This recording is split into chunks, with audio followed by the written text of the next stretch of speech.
welcome to another episode of Life Talks with Fawole. We have the voice behind the camera, we have the wizard, and we have the junior booker in the place. Round of applause, nice. The G junior booker, sorry, I saw D junior booker. Thank you. Good afternoon, how you doing? You good? Very good, yeah. Glad to have you in the studio still. Yes, it's far. I come from far to be here, so yeah. Yeah, South London, so yeah. It's still in London though, isn't it? It's south though, isn't it? When you're from south, you don't really like coming out of south too much, innit? But south people like south, innit? So and I'm from that deep south, no tube stations where I'm from, so like the funny parts of south. Yeah, the suburbs. So it's good to be here there. It's good to be here. Nice to have you here. I have to say it, the south. I have to say that. You got south on back. Yeah, Junior. Yes, sir. I am pleased to have you here today. Yeah, thank you. You're a very reserved person. I've known you for a long time. So I'll let you say what you want to say, God. No, it's been I've been meaning to come up for a while, and you've been on my case. You're very persistent. This guy's very persistent. He's calling my phone every minute, texting me. When you come and sending me bad dates, I'm like, you know what? Yeah, I'm gonna come. Definitely gonna come. Yeah. So yeah, I'm good to finally be here. And I appreciate, that persistence and that me being tenacious like that is only an ode to who you are. Yeah. Because I think you're a very interesting person. Yeah, that's why I was like, this guy really wants me to come on the show. I'm going to come, and I'm going to definitely. Yeah, that's what we do here at Life Talks. Yeah. We want to get insight into people's lives or interesting people, what makes them tick, how they work. But what I want to say, because it's on the tip of my tongue, is like, when I see Junior Booker the other day at the show, when I got his number to get him to come to the show, I was sitting in the front row, and I can't remember what happened again. What did you say to me? Because I always get picked up when I go to comedy shows. Yeah. Go on. It's just the front row. I'm the host in it, so when I see someone in the front row, I'm like, well, go on, hello, just a bit of banter.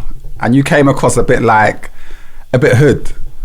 So I just played on that and made jokes about that, and it was just banter. What did you say? Let's get a replay. I can't remember. I just said. No, he goes, no, I think basically I could give you, I don't know what you said, because I was sitting at the front, he kind of addressed me and he was going down the road with banter, which I don't mind banter and stuff. But he asked me, he goes, we saying you good, blah, blah, blah. And I said, yeah. And he went to spud me. I actually got up and spud him on the stage, I think, as well. Yeah. And I sat back down, and then he was going to start going into something else. So I think he asked me something, and I go, no. I'm good. Yeah. I think that's what and he carried on. I go, no, I'm good. But it's the way I said I'm good. It was more fear of getting roasted at the comedy thing. But I used who I was to kind of try and stop him from doing it. You know what I'm saying? Like, so that's where the hood come from. But no, certain comedians, when you say that, they pick on you even more. But I kind of like did the thing. I'll go, okay, I'll step back. I don't want no trouble. I just made jokes about that, and I kept coming back to him every now and again with a little joke, a little reference. Love that. So it's all banter though. Listen, nowadays I'm gonna stop with the banter after what happened to Chris Rock. I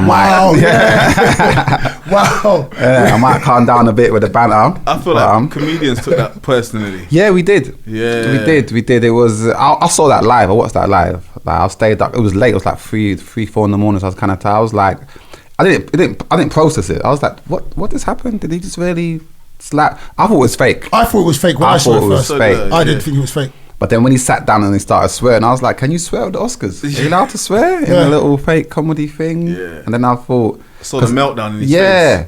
Who, in Will Smith's face? Yeah. And the funny thing is, if you saw the way he did it, he slapped him and then he walked back like it was nothing. He walked like he was in Bad Boys. Yeah, he walked back like he just spotted him or something. Like, go on. And he walked back like had this doing this jacket up. That's why I thought it was fake. Yeah. That's why I thought it was fake. Because the way he did it, it's the way he reacted to it and everything. I thought it was a stage kind of slap. Yeah, because you never slap a man and turn your back on him. Yeah. Because you're expecting a slap back. Yeah. So, unless you think he's a pussy still. Yeah. Well, you know you can do what you're doing. Unless you know he's not like that. Yeah. And he knows Chris Rock. No, but I think like, it's not that he knows Chris Rock. It's not that he knows he's like that. He knew where he was. He knew what he was doing. He was grandstanding, and he knew if Chris Rock had retaliated, he would have looked more of a fool than like whatever. So he knew what he was doing. He knew he wasn't going to come back. Chris Rock's actually got issues behind bullying and got issues about not knowing limits. You know, like he's actually been upfront about that and had interviews. Yeah, but as a comedian, you're not meant to follow the limits or follow the rules. You're meant to push the boundaries. You're meant to say stuff that's going to make some people uncomfortable or embarrass certain people. And I thought the joke it was a light-hearted joke. It wasn't. Will Smith laughed at first. He was betting up. Yeah. And at comedy shows happens a lot. Like I'll do a joke at a show, and the guy will laugh, but the girl won't laugh. Yeah. And then the guy will stop laughing. You look at his girl and be like, oh no, I can't laugh no more. And then like it's an awkward car journey home. That's not my business. Don't bring the stress to me. That's between you and your girl. Because that happens a lot. So, but Will Smith was like, nah, I'm tired of getting buoyed out. I think Jada, she's got some mind control over him or something. She's done some sort of get out voodoo on him with a teacup or something. Because she gave him one look and it was like he was a robot. He was that boom. I know what that look means. Yeah. I got to slap someone up. It was a short amount of time from when the camera came off him. Yeah. But then what about all the stuff that he's been doing? Because I've seen him out there. I don't watch much, but he's been doing a lot of this soul searching, guru stuff, going here, going there. And then after what happened with Tupac, and then I don't know about this either. This is secondary to me or tertiary to me about the Jada's son's boyfriend being with her or something like that as well. All these things are like straws on a camel's back as far as I'm concerned. So it might not just be that. It might just be like, you know what? Now let me show these. Like just I don't know, but he's letting off. Yeah. But in the wrong way, obviously. In the wrong place. Yeah, that's the wrong time. Because not like he was there just for bants. He was there to win an award. Yeah, like and he won the award as well. Won, took the piss. Because like I remember when Kanye West done that thing with Taylor Swift. He was there at the award ceremony, just drinking, getting drunk, wrapping up girls. He wasn't there to win an award. He was there just to cause trouble. So fair enough. But Will Smith's there, front row as well. He's there to potentially win the best award he's ever won in his life. So you don't, something wrong with, and I'm a big Will Smith fan, but there's something wrong with his head for him to do that. That's why I didn't write no jokes about at the time. I thought, you know what, let me not even jump on the bandwagon. Because everyone was doing jokes about it. Everyone, every single comedian was doing reenactments, jokes. It was funny, but I was like, let me not jump on it too much. But yeah. But there's another aspect for me as well. As we're saying it, it's just going through my head now. Because us being in media, we know like there's no such thing as bad publicity. So could he have done it for the publicity to change his thing from a thing now? Nah, he's got enough publicity to already. me, if it was the publicity thing, I think it's actually like a deep-rooted plan, Hollywood plan. Like some deep-rooted, take your mind off what you should be watching. Yeah, that's what I'm saying. I'm just looking at all the different things in there. Because the amount of we're digressing, sorry, we'll get back to you still. We've seen a slap before, but the media coverage that it's got is a bit overwhelming. Like you even said, like every comedian jumps on it, every news outlet has jumped on it. Front page news. Yeah, front page news. Like, alright, cool, we get it. That was a bit shocking, but you can scroll down Instagram on that day and just everything was about it. Yeah, everyone was posting every single thing. And I'm like, if you've seen it in so many places, why is everyone posting? You know what I mean? If it's a comedian, it's funny because you get a little voiceover or something. Yeah. But other than that, I just think, like I say to you, it was overly. Yeah. That's why I didn't jump on it, because it was too much. Too much. Overly mediafied. It was, you know what I'm saying? Let's get back to you then, sir. Yes. So, we're going to go forward, back, digress, come forward and that. Who was the first comedian that you saw that you said, yeah? I don't know how you wanted to be a comedian, how you got into that. I just want to ask you this question first, though. First comedian you saw as a young man, as an old man, whatever, you said, yeah, like, I like that. Like, as in, I like comedy. I think it might have been Eddie Murphy, I think the first comedian I saw. Any particular set? Was it War? The War one? Not Delirious. You seen Delirious? Yeah, I saw War first. I remember I had the videotape when I was like 8, 9 or something. Okay, He had like the purple, looked like Prince. He had the purple, the tight suit. Yeah. Remember that? Yeah, some mad tight suit, and it was just. And he rocked it though. Yeah, it was funny. It was funny. It was funny, and I was just. I can remember it's funny because I saw that, and then I saw Richard Pryor years later, and I was like, oh, Richard Pryor copied Eddie Murphy. But it was the other way around. Because it was like the same kind of material, same kind of delivery, same kind of impressions. But yeah, I think Eddie Murphy, then I watched all his movies, Night Professor, Dr. Dolittle. I think when I was growing up, Eddie Murphy was my favourite comedian. But I didn't really see a comedian, I think I could do that. I never thought I could be a comedian. I was into football when I was young growing up. That's what I wanted to do in my life. So I was into like sports. So comedy was just something I enjoyed to watch. Then I saw like Dave Chappelle. Yeah, what the show they have? The Chappelle Show. Yeah, Dave Chappelle Show. Yeah, I love that show as well. But I still never thought I could do comedy. We had a white black guy now. Yeah, the guy that's blind. Yeah.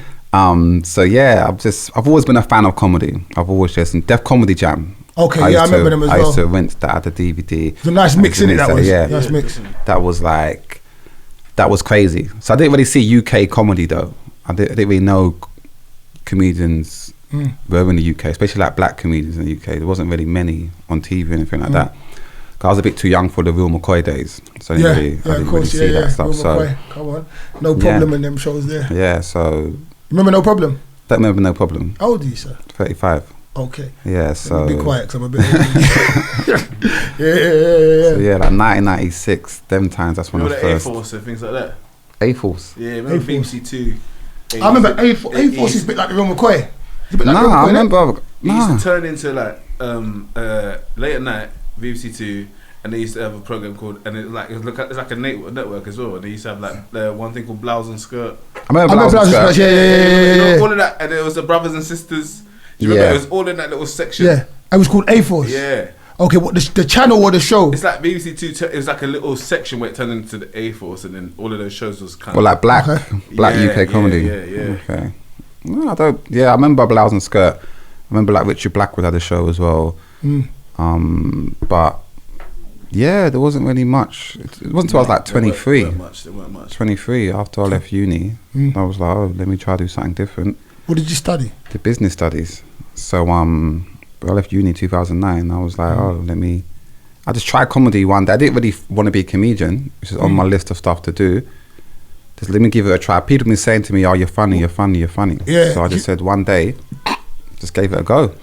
When you say it so blasé as well. Like I just tried comedy. Like you're a good comedian, but even the way you say it, like comedy's hard, cuz. Yeah, no. Comedy's hard. I've tried comedy, to be honest with you. I tried comedy, like I tried to do a stand-up set once, and let me tell you what happened. I was sweating, like not on my face, from my armpits. It was dripping cold sweat, like when I wasn't sweating anywhere else. And I never got a good response from the crowd. The thing didn't work right, and that was the last time I ever did it. There's so much goes into going up on the stage and doing a good set, or doing that. It's not just like, I'm just saying, like, power to you, innit? You said just try comedy. It's like, it's a lot. Comedy is not easy. Yeah, that's people. People will say that to me because I think like acting's hard. But actors are like, comedy's hard. So everyone's is different. Okay. But for me, comedy, getting on stage, it's just getting up there. That was the hard thing. Okay. As soon as I was up there, I just flowed. I started talking to the crowd. Hey, what's your name? And then it went well. The first time I did it, I was like, let me do that again. Then let me do that again. I started getting money. I was like, it's like a little job. Where was the first time you did it? Did it in a pub called the Cavendish Arms in Stockwell, a show called Comedy Virgin. So it was a show for like new comedians. Okay. So it was like a nice. I know certain men who do like hood shows or black shows or just rough shows for the first ever gig, and then they struggle. What's a hood show? That's a hood show where it's just like. My show's a hood. I do hood shows. Shows where like the crowd is just loud, they're rowdy, everyone's drunk, and you got to be funny. If you're not funny, you're gonna get booed off stage. You're in trouble. You're in trouble. The crowd will say. The show I did, it's a calm show. There's middle class white people. They're there. They're very. They laugh. If you're funny, they laugh. Yeah, they laugh. If you're funny, they laugh. If you're not funny, they're like, well done for getting up there anyway. I've done some shows, some hood shows where I've got booed off stage. Yeah, they're like, boo, you don't dash anything ever. No one's dashed nothing at me. No, I think anyone dashed. Nah. Fortunately enough. When you've been booed off, have you ever been like in fear for, like, not fear for your life, obviously, but you know, just like, boy, it's gonna. Nah, never, like, because it just. Not. If I get booed off, I'm like, fuck this, I'm going home. I don't need this, and I bounce. I don't start cussing people, nothing like that. So. And how does that feel? I'm breaking it all down to you as well. That feels terrible. It's not nice. Yeah. It's not nice, but you just got to like go back to the drawing board and think, what did I do wrong? Yeah. For the next time, what did I do wrong? Shouldn't have said that. Shouldn't have said this. Because I used to do comedy for the man them. I used to write jokes that I liked, that man them liked. Yeah, because I used to like, with comedy, is a different crowd, a different joke. You need to make sure you cater to the crowd. So when I first started doing comedy, I used to write jokes that I would like. Jokes about football, jokes about this, jokes about that, jokes about music I like. And I'll go on stage in front of like mostly females. Okay. And I'm doing jokes. I linked this chick last night and she's and just talking like I'm talking to the man then. And the girls didn't like that. So they started like getting all aggy, start talking to them, getting on the phones, start talking over me. And I'll be like, you lot shut up, man, I'm doing my jokes. then they start booing, boo, and then I just said, fuck this, I'm going home. I need this, man. South London, but I'm from South London, done though. What, and then pull it back? Nah, just get off stage. Oh, easy. I was fuck this, man. I wasn't getting paid or nothing like that. Yeah. I was like, no, fuck this. So, but now, because I'm getting paid, I've got to be professional. Yeah. So I've got to make sure. But I think you could do that as well, you know. I probably could do that.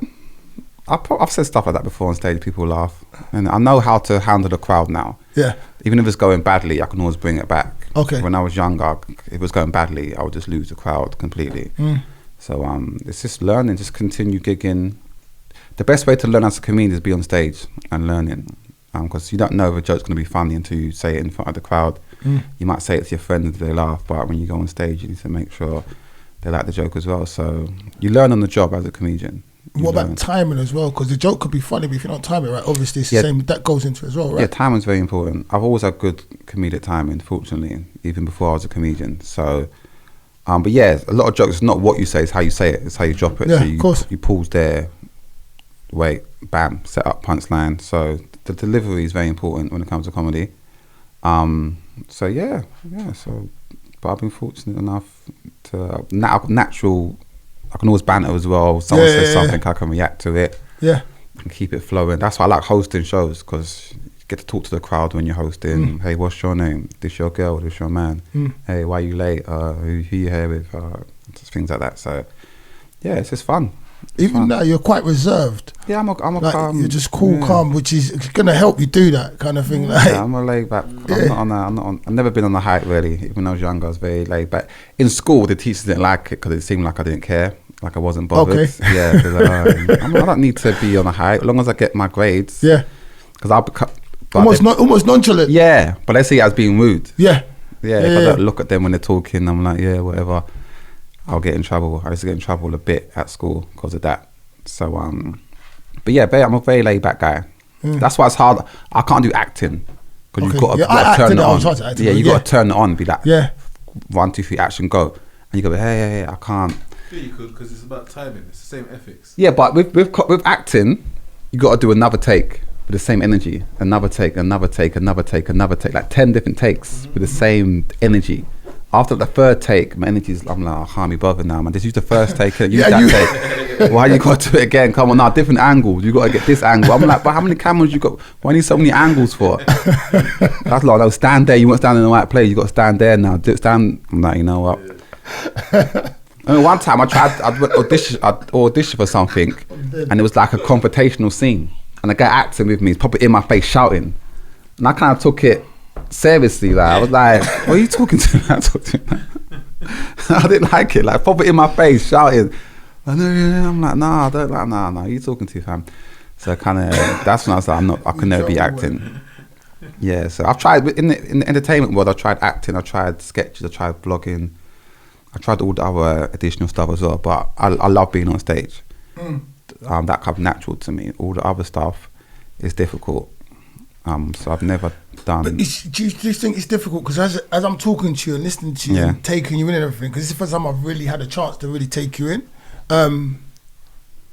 You make no apologies for who you are. No. And you're comfortable. But when you get uncomfortable, you'll say, "Nah, I'm uncomfortable. I don't want to do that." Yeah, that's what I'm seeing from you right now. So it's almost in what I take from you as well. You and your reservedness as well, Wizard. You know yourself very well. Yeah. If you don't, where other people would be like, jump through that hoop 10 times. Yeah. After the third time, you're like, boy, that's the last jump you're getting, bro.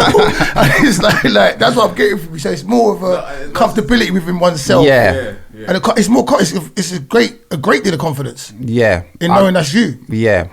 Yeah, that's how I am. I think sometimes if the role's more suited, you're more comfortable even to do the more. You know what I'm saying? Sometimes the more suited the role, the more it can be taken on. If you understand. Okay, yeah. But sometimes when someone's trying to make you get out of character within, and you don't mind doing that, you know, you can execute that. But each time, the more you're gonna make me come out of character. But if you're doing something within your character, it would be he'd be because yeah. As I'm looking at you, Booker, it's like this never said. He's like, why don't I want to do that? I don't want to do that. Yeah, it was just that's the way. So it wouldn't even. He'd just be like, exactly what you're saying. He'd be like, I don't do that. If you want to do this, I'll do that. And if just getting this from you. Yeah, I'll give it a try. But if it's not me, I'm like, nah, thanks, but no thanks. I've done many things.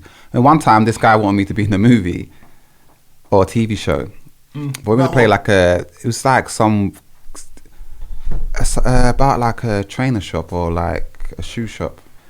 I won't mention no one's names, but it's a good friend of mine, but he wanted me to play a character that I wasn't comfortable playing. Yeah. Like a proper waste man character. Yeah. Proper dickhead who all the other characters take the piss out of. Yeah. And I'm like, I'm not doing that.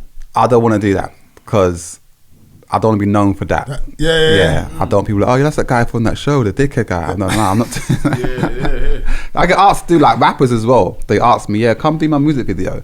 What am I doing? Gonna get some girls, dance to girls? No, you're gonna be the guy getting buoyed out by the girl, like, cause you're a comedian. I don't want to do that. Automatic when they go for I want to be the cool guy popping bottles or something. I don't want to be no waste man in no music video. Do you know, but if I was you, I'd be like, all right, cool. Let me rap. As long as I can direct that how that goes, then cool. Because you know that there's different ways of being that guy without making yourself look. You know what I'm saying? No, but a lot of times they want me to be that guy, that dickhead guy, and I was like, no.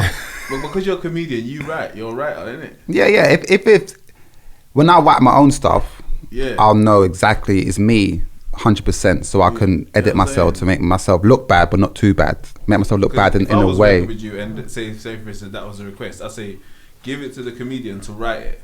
Yeah, that would make more sense. Oh, they're part. But they had the script. They had a script already, like word for word. I think that's where it gets a bit complicated. But if you said, do you know what, you write. I just want. Let me explain to you the feel of what I want. You know that you say to the comedian, "This is the feel I want." You know that guy that's trying to join the game. He's getting he's a bit annoying. He's a bit this. He's a bit that. And what the comedian will do, they will write it that within their comfort and and achieve what you want more than maybe even better than you thought you would achieve it. But you gave them the space to write it. Yeah, and the fact that they have the space to write it makes them perform it in a different way as well. Rather than you giving them the scripts. You know what I'm saying? That's just something that I think myself when I'm working with comedians, because you get it out like that. A lot of comedians, people don't understand. There's a lot of comedians. Comedians also have. You have to have a dark side, in a way, just to even have to be able to have the comedy. Do you know? Yeah, it's true. A lot of comedians got a little bit of dark side. I think you got a dark side, mate. Yeah, what am I trying to write? You seem like you got a dark side, mate. Sorry, not to be. I'm not accusing you. A lot of comedians. A lot of us are a bit messed up, really. Humor's got a dark side. Yeah, you know the stuff that I come out with, I'm like, fucking hell, mate, what's wrong with me? So you gotta have that. You gotta have that. You gotta have that. You can't be happy all the time and doing happy jokes. Cause I guess a bit boring. The best jokes normally come from a dark place. Yeah, but you got what nowadays. You got to watch what you say on stage. That was coming, that was coming. So what do you do about that as a comedian? Like, imagine you're coming out. Let me finish before you answer me now. Imagine you come out, you got a crowd in front of you, and you got a diverse crowd, or you got a not diverse crowd, but you know it's going out to people. How do you now? Do you let that stop you from saying certain jokes? Do you tell them a different way? How does that affect you? You got to change, You can't say certain things anymore. You got to know what you can and can't say. What I do, I'll make jokes about, I can't say. I'll say the joke and say I can't say this, but doing the joke anyway. But saying back in the day I could say this joke and say the joke, but so I'm still doing the joke. But I'm saying I can't do this joke. Still getting it out, So that's what I try to play around Sneaky, it. Smart.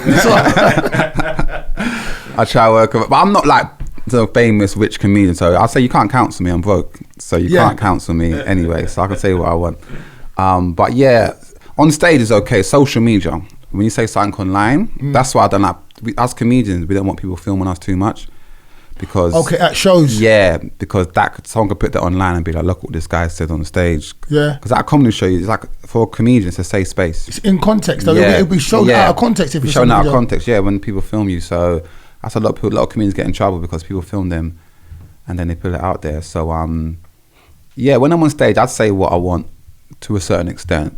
When I'm online, I'm a bit more careful in what I say, because everyone. I've had emails, people emailing me saying, I was at your show last night. I was really offended. And people get offended on other people's behalf. They emailed you, Yeah, they emailed me some long, like hate mail, some long email. I was just like, I'm sorry. I didn't say and sorry. You read the whole email. I was surprised.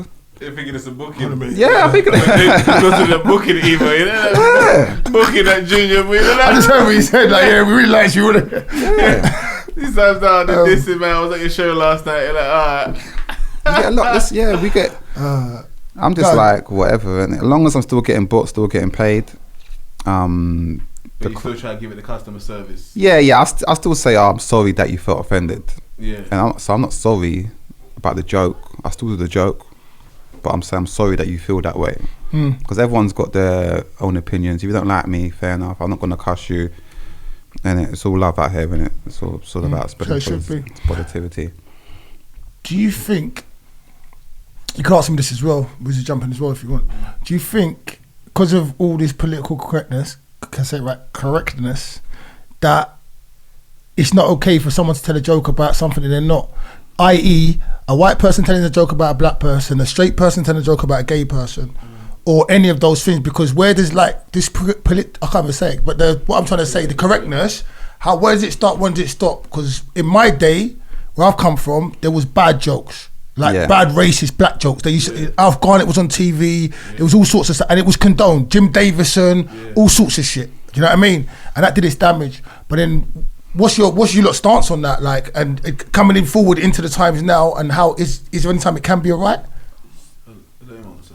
I always say, as long as it's funny, it's okay. Really, I've seen like white comedians do jokes about black people, and when it's not funny, it just sounds offensive. It just sounds like being racist. But when it's funny, black people will laugh. Okay.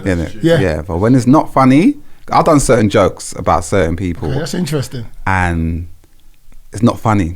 It hasn't been. So that's when I feel like a dickhead. I thought, oh shit, I fucked up. Yeah. But when it's funny, I'm like, I did a good job when I make people laugh. So that's what it's about. I always tell comedians, if you're gonna go for a certain group of people, make sure the joke is funny. Just make sure it's funny. So because if it's not funny, you're gonna get it. You're gonna get. I've seen white guys come to like an all black show and do a joke about black people. He said something like, none of you guys know who your dad is. Wow. He just said it like that. He didn't like put it in a joke. Like, I think that's how he started off. He didn't like do the joke first. I think he was going to say something. Did he get out of there alive? No, he did get out of there alive. He didn't. Wow. He didn't get to finish the joke. He got booed off stage after like 30 seconds. So you got to make sure you deliver it in the right way, in a funny way. You got to make sure it's on point. Because it's still got to have a certain level of risk. I think you see the whole. There's that as well. Yeah. There's that as well. After both. Go on. Let me let you finish. See freedom of speech. Yeah. You see, there's good sides to everything and bad sides. Yeah. So sometimes you got to be careful that freedom of speech is getting like silenced in ways that through this quote unquote offensiveness, like people being offended. Yeah. Because if people get so like everything's so politically correct and everyone's so offended easily, and they start capping down based on people being offended by things, eventually freedom of speech is gone. I agree.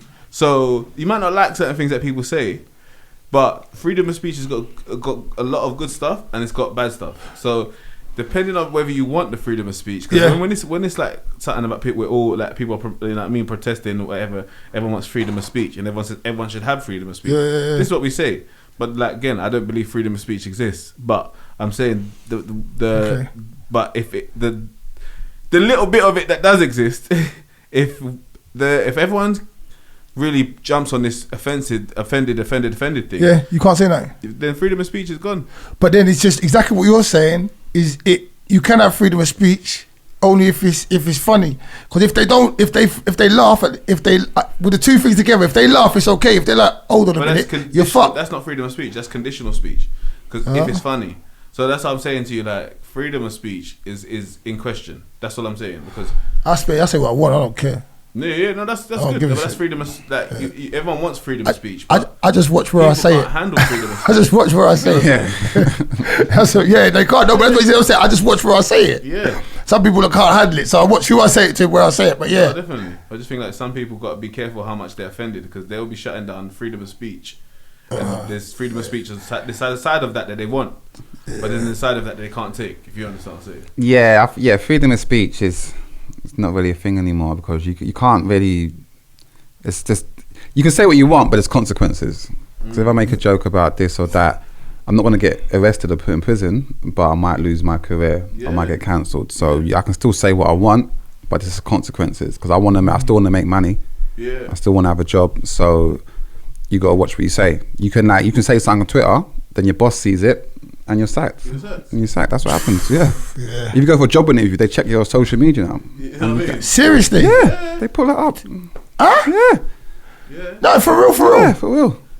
See, I'm serious because you know how I stay. I don't know much things, and I'm old. I'm 10 years older than you, buddy. Depending on what you do. But no, just pretend what you do. So for my job, I'm all right. You're good. But it's like if you work in an office and you're sort of all of them kind of things there. Wow. Yeah, Is that the kind of world we're living in now? Yeah. They're checking your face. Oh, you're running it. Huh? You're smoking on your hands? Seriously? You're gone. Just for things like that. Well, it's a lot. It's a lot. It's a lot. It's nuts.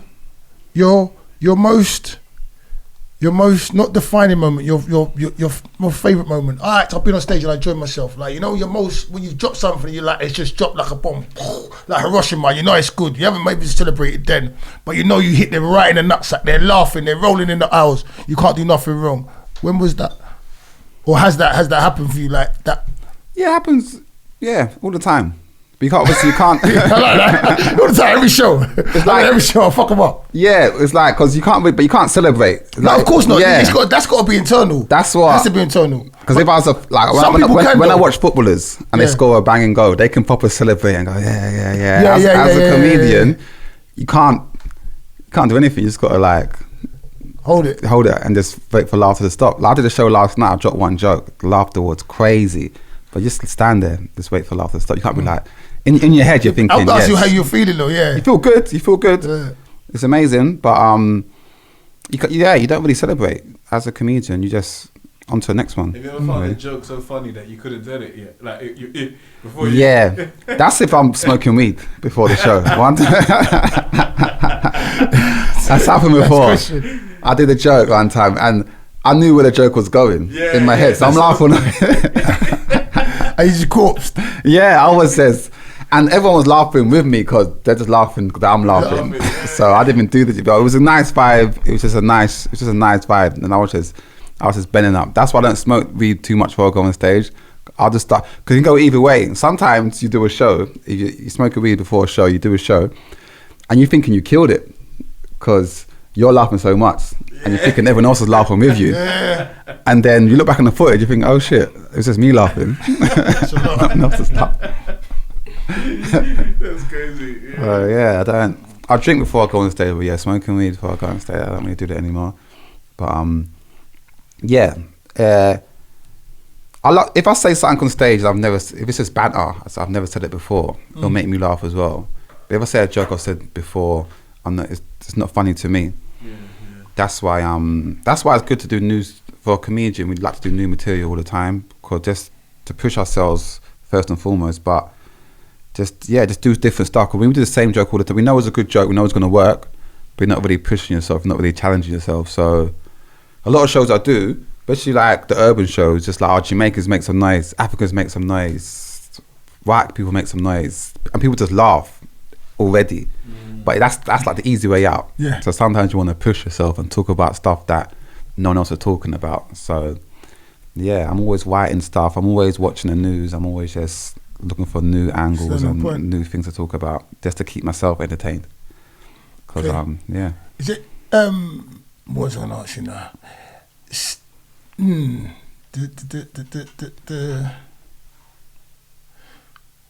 Do you do any writing with other people? Would you perform stuff that wasn't yours, and would you mind people writing for you? Or do you ever do any of that? Could you work like? Do you think you could work like that? I've written for other people. I've written for other people. Okay. But no one's ever written for me before. I wouldn't. Nah, I wouldn't. I don't like. I would never like do someone else's job that they written for me. If someone wants to like give me advice and say, "Hey, do that, do this," I'll try it. But I've never like had someone write a joke for me. But I've helped comedians with their material and things like that. I don't really even write my jokes down. I just write the topic and I just flow with it and see where it takes me. Okay. And then so I'm not really a writer. When I hear people say, "Oh, I'm a writer. I write jokes. I tell jokes more so, and I'm just. So you got the comedy in you. Yeah, I got like a million jokes in my head. Can I have a joke, please? No. You know, singers hate that. I know people. I'm gonna singers hate that. Comedians hate that. We of hate course, that. Of course. When I'm out with the mandem, I always tell people, don't tell people I'm a comedian, because the mandem try to use it to help them get girls in it. No, my friend's a comedian. You know, he's famous. He's a comedian. And they're like, oh, is he? Tell us a joke then. I'm like, I'm not a comedian. I'm not. If you tell a dead joke, you're fucked again. Yeah, it's long. yeah. It's like, yeah, comedian. Where is he? Are you actually a comedian? It's a lot. It's a lot. Yeah, it's pressure. I'm not good under pressure. What people have as a perception of a joke as well, is not what comedians do. Yeah. I think ordinary people tell jokes. I'm so sorry. I'm so sorry. I'm so sorry. I won't even answer it. That's so good. No, I definitely won't answer it. I'm sorry, but I won't even answer it. I'm sorry, it's on, sir. Sorry. An ordinary person needs jokes. Yeah. Do you understand what I'm saying? I was going to let you answer it, sorry. Someone that's not a comedian needs jokes. Yeah. Like, you know what I mean? Like, I've got a joke for you. Yeah. What happened to the chicken when it goes or whatever, you know what I mean? Okay, yeah, it makes sense. Like, when it's like, you when it's a comedian takes you on a journey. Yeah. Okay. You know what I'm saying? A comedian takes you on a journey, and because sometimes you're sitting there for at least 5 minutes before the punchline. A joke never lasts 5 minutes. Actual joke. Yeah, a joke. Yeah. What we know What? are jokes to be. You know, like a joke is boom, boom, boom. I thought you were going to tell me a joke. A joke is like, what do you call a bear with no teeth? I don't know. A gummy bear. You see Yeah, what I'm saying?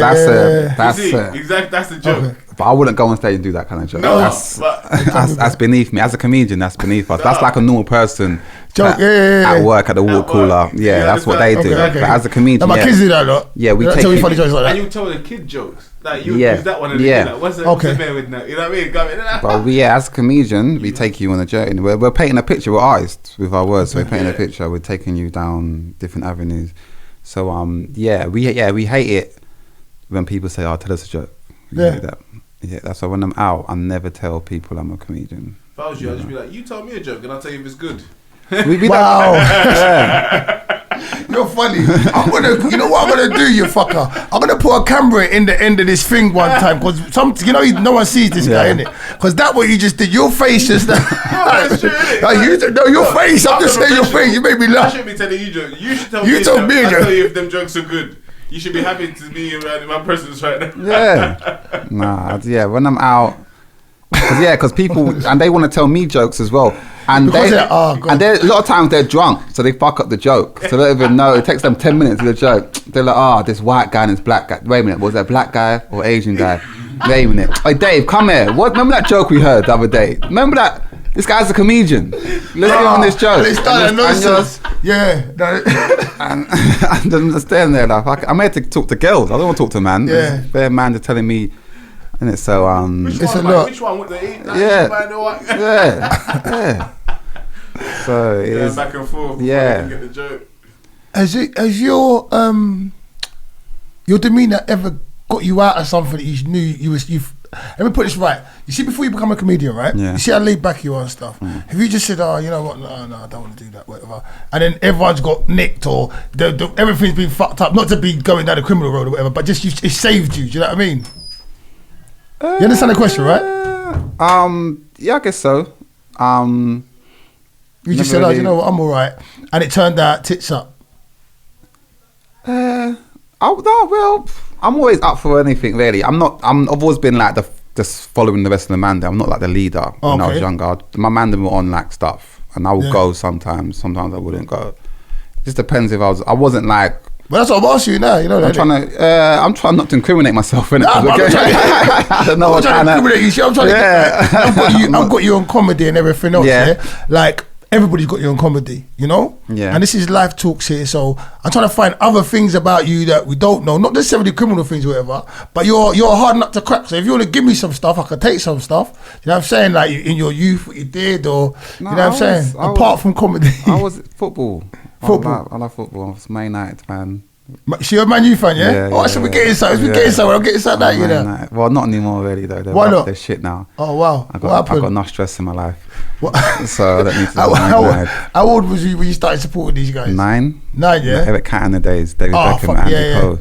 Yeah. And then when Fergie left, I don't like football, but I like Kent. I remember Cantona's fly kick. Yeah, that's when I started watching football. Actually, when he fly kick, I was like, "Oh, that's what Man United. This team looks like they're fun." And football. I was into football, computer games, smoking weed. I wasn't really into art or anything. What kind of games back in the day? What? Grand Theft Auto, Gran Turismo, Tomb Raider. Okay, so you're the era. Did you ever do run-outs or BMX biking? Not down Ginger. That's what I'm saying. Ginger. You don't ever get caught. You're like, fuck it. Man, you get caught. You say, "No, it wasn't me. I was just not down Ginger." was a dumb game because you knock the door and then the person might never be in. Yeah, and just No, but you had fun as kids. It was fun, yeah. It was fun because you thought like you're running. Looking back on it, it was the dumbest game ever, but it was fun. It was fun. Looking back, I was like, why did we do that? We could have been doing something more productive with our lives. But yeah, that was not down Ginger. So I remember my mates knocking it. So you'd be walking and then you knock the door all of a sudden and then run, but I wouldn't know what's going on. You know what was there? It was fucking. I always knew what's going on. Knock down Ginger, football. I was into like comic books as well. That's my thing. Okay. I'm a big comic book fan. My boys like comic books too. What kind of ones? I like DC, Marvel. Never DC, Marvel. Okay, X-Men. so you're specific as well. I'm a proper comic book geek. I was proper into it when I was younger. younger. Bring it out then. I'm saying, I want to hear what's going on, bro. I got like 4,000 comic books. Seriously? I got all the X-Men, Spider-Man, Fantastic Four, Avengers. Oh, Roscoe. Proper into comic books. Favourite character? Spider-Man and Gambit. Spider-Man and Gambit, okay. I know Gambit as well. Yeah, Gambit, because Gambit was like the ladies' man in the comic books, and he was like, he's at the cards, he throw the cards, they would explode. Wolverine, I was into X-Men a lot. Okay. But now it's crazy because everyone's into like Marvel and comic book stuff now because of the movies. But I'm old school, like 1998. But you know before them days. You see what the beauty of that is. How do you feel about that? Because I wasn't into comic books as much as some of my boys were. My boys like Swift, big up Swift. He educated me on certain things like how there was black superheroes and all. He was into it deep. Yeah. But as they started bringing out the thing like the first set of like X-Men movies and so on, it was all right. But as it's gone on, they managed not totally to match the intricacy of the comic books. Yeah. But they're getting closer because of CGI and stuff. They can make it more closer to the book what it was. But reading it's obviously different. But for a comic book geek, as you're going to say you are, how do you feel what's the thing? I think the Marvel films are better now than the first Marvel films, basically. Do you know what? I didn't even read. How do you feel about them now as well? But go on. You see like comics, yeah? Yeah. Being a comic enthusiast, yeah. Are you into them? I used to be. Okay. I used to be like when I was younger. I used to try and collect comics. You know, the ones there. So me too. Yeah. And all of that. Like, any comic that came out, I used to buckwheat. You know, the ones there. Yeah. Buckwheat. Buckwheat. There was enough. Like I remember, my uncles gave me comics as well. So it's like I got given a set of comics. Then I was building on it. Lord knows where they are now. But there was a time when people said they're going to be worth a lot in the future. So you used to try and keep them, and then you move house or something, and then you lose them. Yeah, by the time you've moved house 2 or 3 times, but you still got all your comics, innit? Yeah. But it's a different experience. Yeah. Because if you was born in the times where you can get to enjoy the comics and then you get to watch the movies, I feel like that's like that's what we're asking. That's what we're in now. But I feel like some people didn't get to see the comics in the time we're in. Yeah, a lot of that. People now they're into the movies. They're not into the comic books. So when I'm watching the movies, I'm like, no, that's not right. But that's what I'm trying to ask you. Yeah, that's not right. That's not right. That's not right. 100%. So I'm dissecting. Especially the X-Men and Spider-Man, because I was probably into those ones. So I'm dissecting the storylines and stuff. Yeah. And the stuff, there was a guy called Cable that went back and forth, wasn't there? Yeah. And they fucked that up when they did the cartoons and stuff in. Yeah, because that's what I first saw, the cartoons, Spider-Man, the cartoons. I used to love the cartoons. I used to love the cartoons, Fox Kids. Yeah. And I used to do marathons. I used to watch them all day. I couldn't read. I can't read. Well, I can read, but I don't like reading. But go on, sorry. Yeah, so that was like 1995. And then I went to a shop once, and I was like, "Oh, they do comic books. So that's a thing from the TV. I didn't know they did comic books, so I bought one, and I just fell in love with them. Wow. So from Fox to that. Yeah. So from the cartoons to the comic books, then to the movies. The movies. Some of the movies are good. I like Avengers. That was good. I prefer to watch the movies that I wasn't a fan of a comic book, because I wasn't into Avengers comics. So I like to watch the movies because it's just, I'm not dissecting it like that. So But when it comes to X-Men, I'm proper dissecting it. X-Men and Spider-Man, I'm dissecting it. But I like talk about Apocalypse and them. Yeah, the Apocalypse, that was terrible. The Apocalypse movie, that was terrible. I know, but I don't know this. Everything I know for comics, I'll be honest, is through Swift. My brother is Swift. It's all second hand stuff. I never read it, but he taught me. So I know you and him would have a great fucking conversation about that stuff. Seriously, someone guides me through them. Like. Yeah, because he was telling me this don't make sense, that don't make sense. Like he was dissecting them as well. Like, yeah, that's like what I do. do. That's what I do. So anime as well. Anime, Dragon Ball Z. I was into that a lot growing up. Dragon Ball Z, that was that was my thing. Do you remember manga? Yeah, mangas. Yeah, like, isn't it called? Why don't I thought that the style of drawing was called manga. It's manga. I call it manga. Now they call it anime. So manga is anime, anime is manga. I think it's the same thing. I just thought that's what the style. The style of thing was called. Yeah, I just Street Fighter manga and all of these different mangas, and late night you have to stay up late and watch them. Yeah, I think manga was like the more adult version. Anime is more for kids, I think. Have you seen a manga? Sorry to talk called what is it? The Legend of the Overfiend. Yeah, I've seen that. I ain't seen that. Nah, that's what I think manga is. That's all. That's the only thing I ever saw manga. That's why I was trying to get that in there. Sometimes I forget things, innit? I've seen one movie. Yeah. You need to watch it, sir. Fist of the North Star. That's good. You need to watch. You need to watch Legend of the Overfiend. I wasn't into manga that much. I was into Dragon Ball Z because that was like for kids.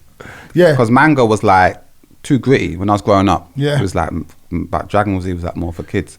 So manga was like, it was nuts. People fucking in mangas and shit like that. It was Legend of the Overfiend. Go and watch the movie, bro. So I was like, not serious. Yeah. I was like 12. I was too young to watch that kind of stuff. So I can't remember how old I was, but I enjoyed watching it. Not like that, but it was a good film. Yeah, the Street Fighter manga, that was good. I remember the Street Fighter one, Street Fighter manga movie. That was good, yeah. That was sick. But I think that was good because I used to play Street Fighter. Yeah. And having the characters to come to life and kick each other's ass like live-o, I enjoyed that. And the sheer, like the way they drew them and everything in that, and the way they came out, like Kevin Ray, it was bad. It was bad.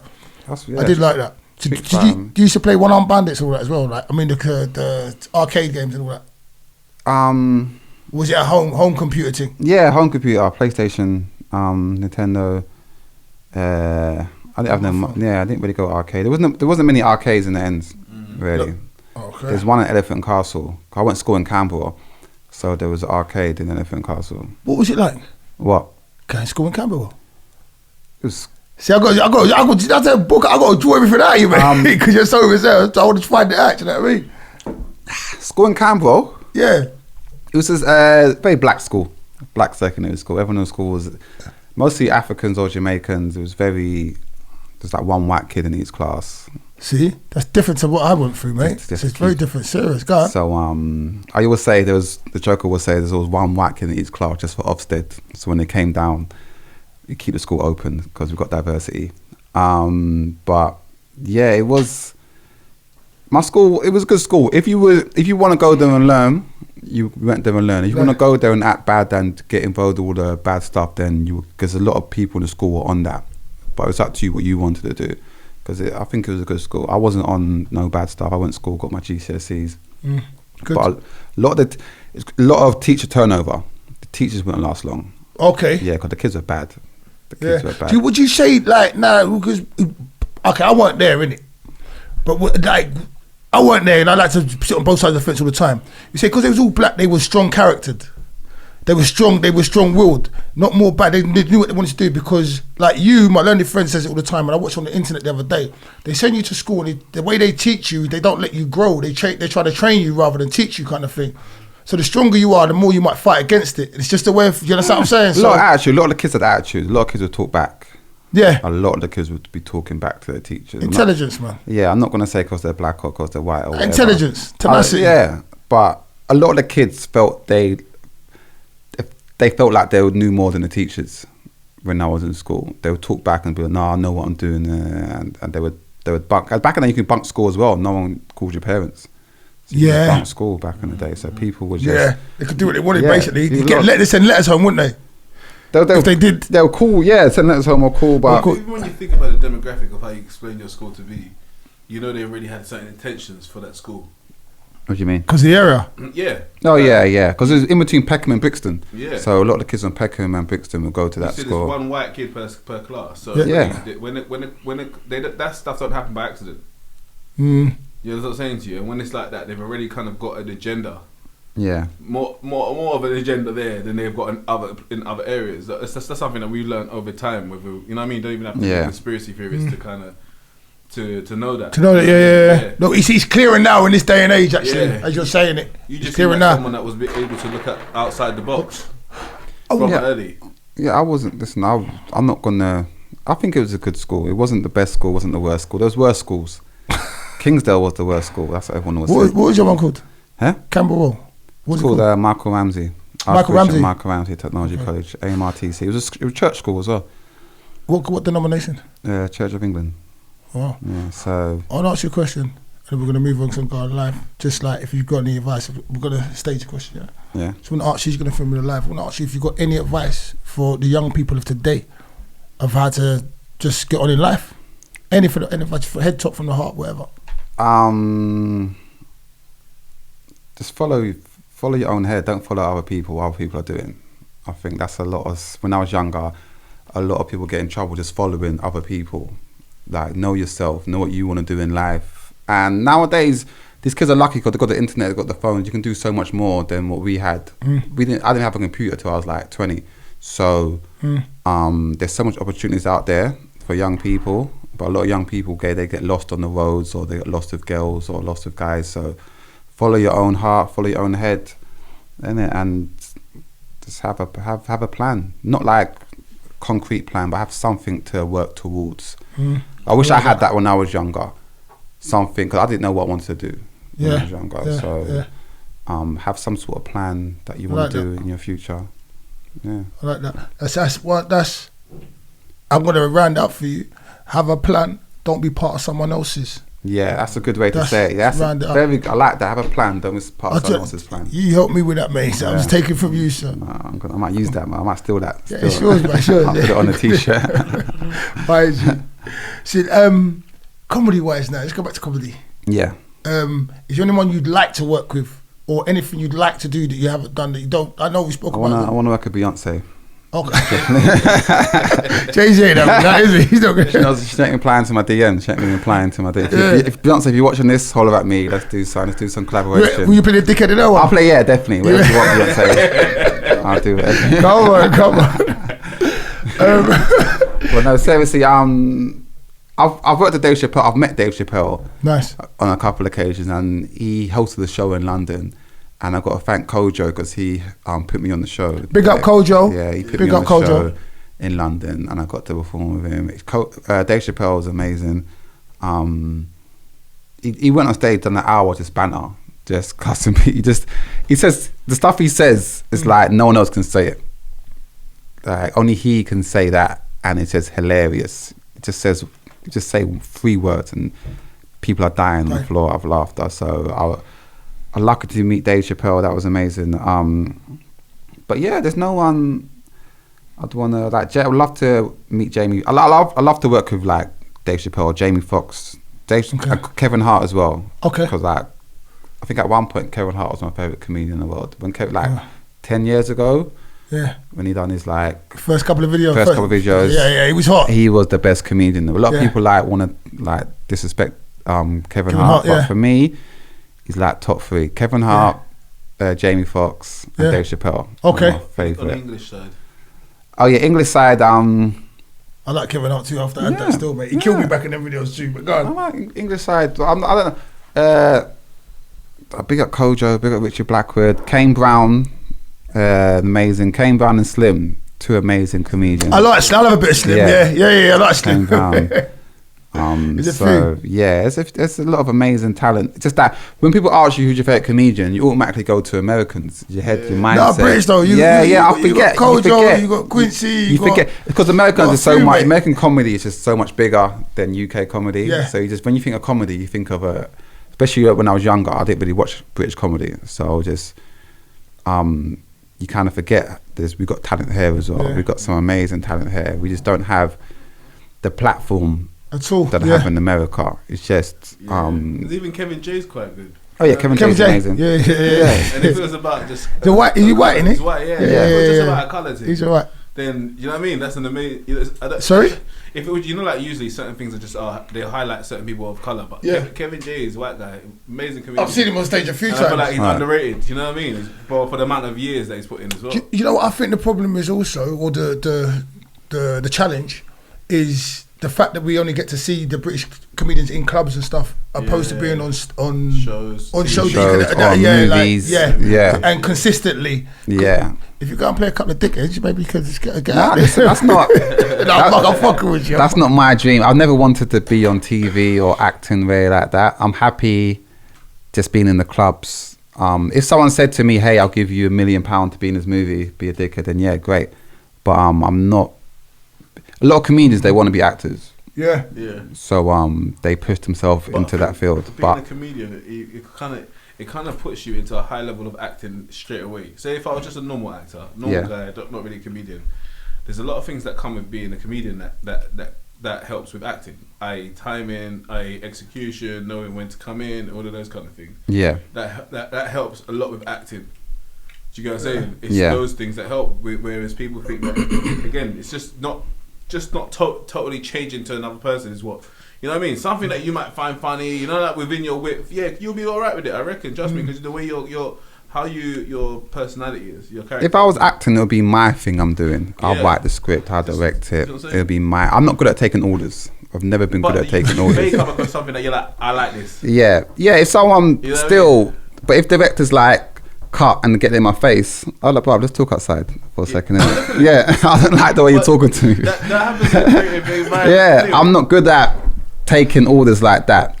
No, but like you said, there was the checks, right? If the check's right, then I might humble myself a bit more. But and the whole settings, right? The whole settings, but yeah. The man just got a camera to your face. Yeah. You're gonna have a totally different attitude to being on set. If I'm on set and I'm getting on set, there's like how much hundreds of people. Yeah. You know what I mean? Like there's and I got my own trailer.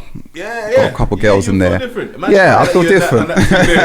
You'll be like, alright, I get it. It's part of this. Yeah. Dealing with a lot of people. Yeah. You know, like the lighting guy has got to be on cue. Yeah. I know why they're vexed because when we got to start this again, you'll see why. But I understand why the kind of like if it's a kind of hood production, get you more frustrated than it being on set because you come on, you're a man that knows what God. Yeah. I've done a lot of the hood production stuff. Yeah, I think so. That's I don't, and I've had them talk to me a certain way. I think I'm like, you're not gonna pay me, brother. You can't talk to me like that. I'm doing you a favour here. I'm a bigger star than you. No one knows who you are. I'm doing you a favour. This is where it is. And you're gonna talk to me like this? Nah, this is long, man. Exactly. But I think like with the Kevin J's and whoever else is, and with you, Junior Booker as well. Once you've been doing it for a long enough time, even though you're a comedian, you're an actor as well. You have degrees of acting. I never felt like I was an actor. I'm saying you have to act in certain situations. I'm not saying you're an actor. Like you have to act in certain situations. The same to say you have to act like you're not a comedian for one. Like the thing about go on, tell me a joke. When you get called out as a comedian, there's certain times you have to take on certain roles and personas. Yeah. Like and the initial one where you didn't care what you said, but now you have to take time. These are all roles and stuff, but we don't cognitively think about it. But the bigger you get, the more roles you take on. Like Kojo will have certain different roles within his demeanour that he'll pull out. So it is what it is. You're actors, mate. As far as I'm concerned, my style of comedy is more conversational than performative. Because certain guys will go on stage doing different voices, jumping around, playing different characters on stage. Me, I'm just me. I'll go on stage, I'm like, I did this last night, this will happen. I'm playing one character, I'm not playing both roles, the girl's role and the guy role. I'm just doing me. I'm saying, I said this to the girl and then she's going stupid, or I said this to the man, then I don't. But a lot of acting though. Yeah, but a lot of the best comedians are good at acting as well, because they're good at putting on a show. Like when you did a big theatre, Catford, Broadway, 800 people, that's when you got to like be a bit more hype. So you say you're not an actor? You're an actor, bro. I'd say, look, like, I'm just saying. I'm just trying to say. How we're having an interview is a different way of you approaching a comedy show. Yeah. So again, just those different modes. I understand that we look at acting as, you know what I mean, but just having different modes. You know how we go into we're going to grandma's house. Yeah. Oh yeah, You know, like different. We and it's not to say we're being fake. It's just literally a mode. It's a mode. Yeah, it's a mode. You know what I mean? You go into auntie's house. You go into uncle's house. I can go in different modes. You go into the gal. It's active, bro. I'm still me though. No, I'm still me. But that's what makes. I'm still. If I'm around certain people, I'll act different. Yeah. But I'm not acting. I'm just acting different. I'd say the comedic timing and execution is what makes you an actor. Okay. So you know, like, because if you don't know how to time, like, imagine, you know, like certain people tell the same joke as you. Yeah. But the timing's awful. Yeah. So that makes them not have the. You say that when you're even as a director, when I'm doing scenes, like, it's about that timing. Yeah.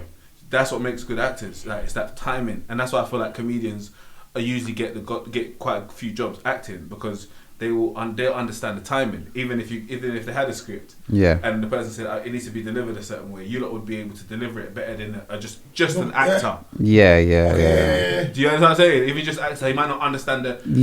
When it comes to like a comedy role, if I'll be better than certain actors who can't do the comedy. A serious role, I just can't. I'm not. That's just not. I could. What, if you had to play a roadman, you couldn't do that. Of course you could. But are you not? If I just got to stand there and say, like, where's like the top boy actors? Yeah, you have to tell man to come and get their money. Yeah, where's my food, fam? Where's the money? I'll do that. But when it comes to the dramatic, serious role, like Ashley and Kano doing that, and they're proper talking to the next man. Okay. I thought you said that's skill. That's the skill. Yeah, there's some good stuff on there. That's the skill. I'm watching Top, but I'm no there's spoilers. some good stuff on there. Them man doing some good stuff. I have to get to both of them. Kano and Ashley. I like certain man in Top Boy. These certain man in actors, they're just there. They're just there, innit? But look at D-Ray in Snowfall. Who's D-Ray? D-Ray. Oh yeah.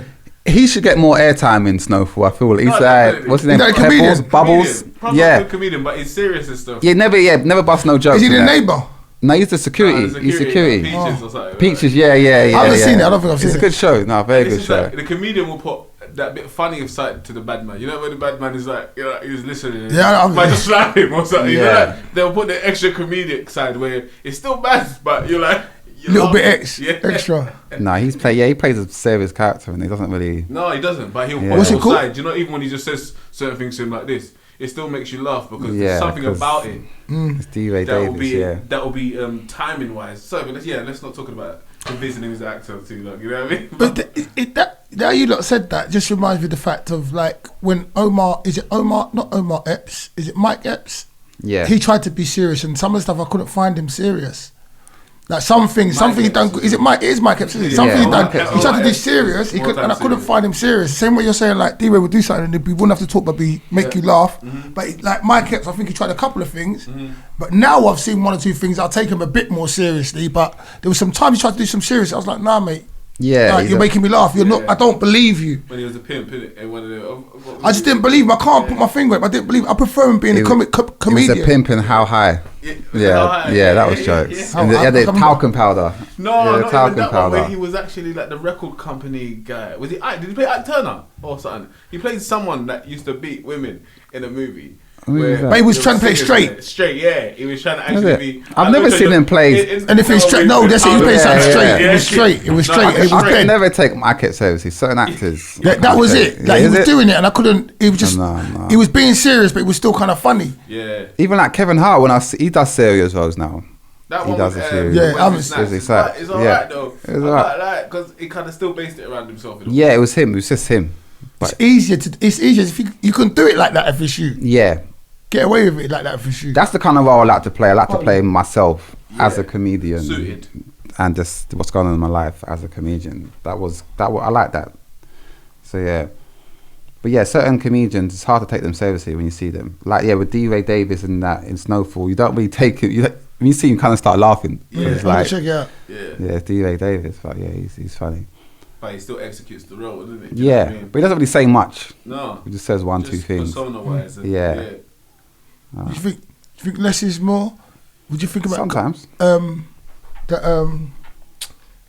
whole the Monty Python thing? You know, like it's better seeing the wall and the dog and not seeing the wall crush the dog than actually seeing the things left to the imagination. That's what I wanted to say. Yeah, sometimes as a comedian, you don't have to say it. You just you paint half the picture and the crowd will get the rest themselves. They're there with you if you're painting the picture well and just articulate yourself properly, and you explain yourself properly. So yeah, sometimes less is more. Like for me, sometimes that's how I do it. Sometimes I'll even say the thing. I'll go there. I'll go down that road. Insinuate it. Yeah, I'll insinuate it, yeah. So yeah, sometimes less can be more. But I think some of the greatest comedians do that very, very, very well. Yeah. If, facial expressions, body language. Yeah, just start sighing, just like, and then people like know where you're going with that. And but yeah, everyone's got different styles of comedy. There's no like right or wrong way. As long as you're funny. I've seen guys do certain things I would never do. Like what? Like what do you mean? Wait. So go wait just to get the laugh. You're saying? Like do stuff really? Yeah, do something, but they're comfortable doing that. Yeah, like what? I'm not gonna. You have to say the comedian. It's what it did, isn't it? I see guys doing certain things. Like they cast what's his name? D'Angelo. They said D'Angelo had to go naked to get the thing on Brown Sugar. That was what the rappers used to say about that. Yeah. Yeah. But that was like he was far-fetched. He didn't need to do that. But it is what it is. Yeah. I'm just saying. You don't say the person. I'd like to know what do they do? Get a goat on the stage? I want to get. I want to hear. No, I've seen comedians. I don't want to. Let it out, mate. Let it out. What if you say I'm gonna know the person or something like? Nah, I wouldn't. Well, one thing I wouldn't do, I wouldn't put on a dress. Okay, there you go. Things like that. Yeah. But I don't knock no one for doing that. Yeah, no, that is what it is. That's what you want to do. Yeah. That's not. I wouldn't. I don't do that. Okay. Like I'm just not. Maybe I'm just not comfortable doing them kind of things. Okay. So if you want to do that, then fair enough. Like 2 million. What's that? 2 million. What'd you say? 2 million. Yeah, I'll do it for 2 million. Couldn't adjust for 2 million. Do it for 200.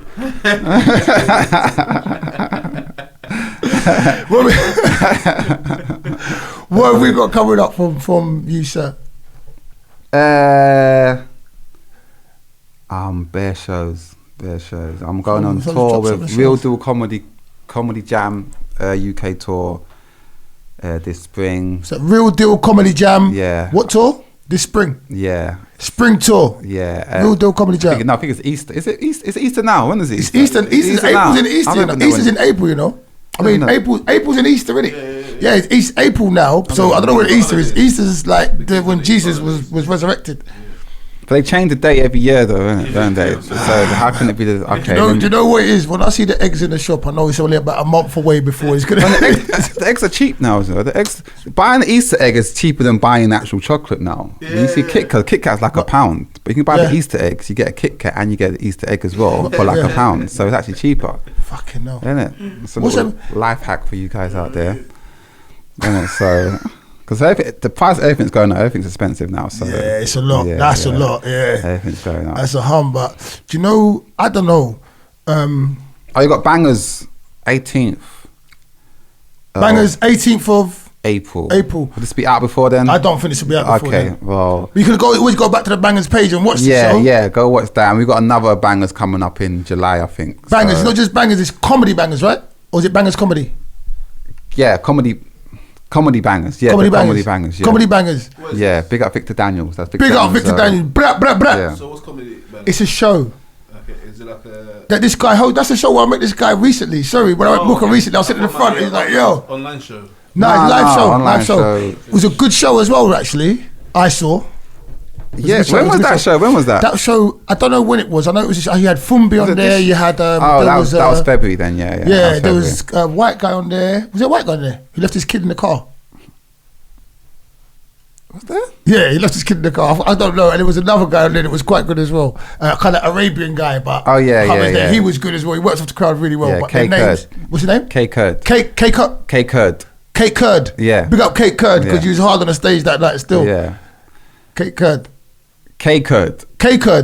Yeah. K Curd. Sorry for fucking up your name, mate. But yeah, he was hard on the stage though, yeah. I remember he got at you. Yeah, I remember that. Yeah, everyone was trying to get at me. Yeah, you were fun. Did you come late that day? No, there was no other seat, so I sat in front of it. I remember, because you wasn't there at the beginning. That's why I was like, oh, what's going on? I come in halfway through Fumbi's set. Yeah. But I sat right in the front, like I think Victor Daniels, big up again, he goes to me, he goes, go and sit at the front. The girls are going to get you at the front. I goes, don't worry, I'm all right. I can stay at the front. They're not going to get me. I'm good. Yeah, it's good that if you're at the front, you got to be able to take a joke. Yeah. It was nice though. It was nice. Before I did comedy, I went to a comedy show once and I got picked on. I didn't like it, but I sat in the middle, so I thought I wouldn't get picked on. Yeah. But he still pointed me out. He still found me. He's like, hey, bruv, you. And I was like, who? You. And he's just laid into me. So I thought, now I'm a comedian, I'm getting my revenge back for that one time that I got picked on. Do you remember comedian it was? I do remember, yeah. Have you bucked up again? I've seen them many times. He don't remember. I'll tell him I was that guy. Obviously he doesn't remember. He put some bad people. You got harm in it. I don't remember you, fam. It's not that deep to him. Yeah, it's not deep to him. It's nothing. Has anyone ever get back to you? Like, were you just like, but you know, like banters, but you've been going. Yeah, all the time. I don't mind that. I can take it. What's your favourite one, I'm saying? What, like, a good one? No, sometimes I'll do a show and I'll say something. I'll cuss someone, the crowd will laugh. Then they cuss you back, and the crowd will laugh even more. Yeah. And I'll let them I'll take the L, I think, because the crowd's on their side now, because they're part of the same clique, they're part of the crowd, isn't it? So I think, I'll let you have that one, mate. Right. Then maybe later I'll get back him again when he's off guard, because at that point he's ready, innit? So later, when he's chilling, it's the strategy. Yeah. And then I'll come back at him later and I'll destroy him then. But because certain comedians, they just switch on the crowd when there's banter. They got to win, and take it. It's like it's a battle. They have to win.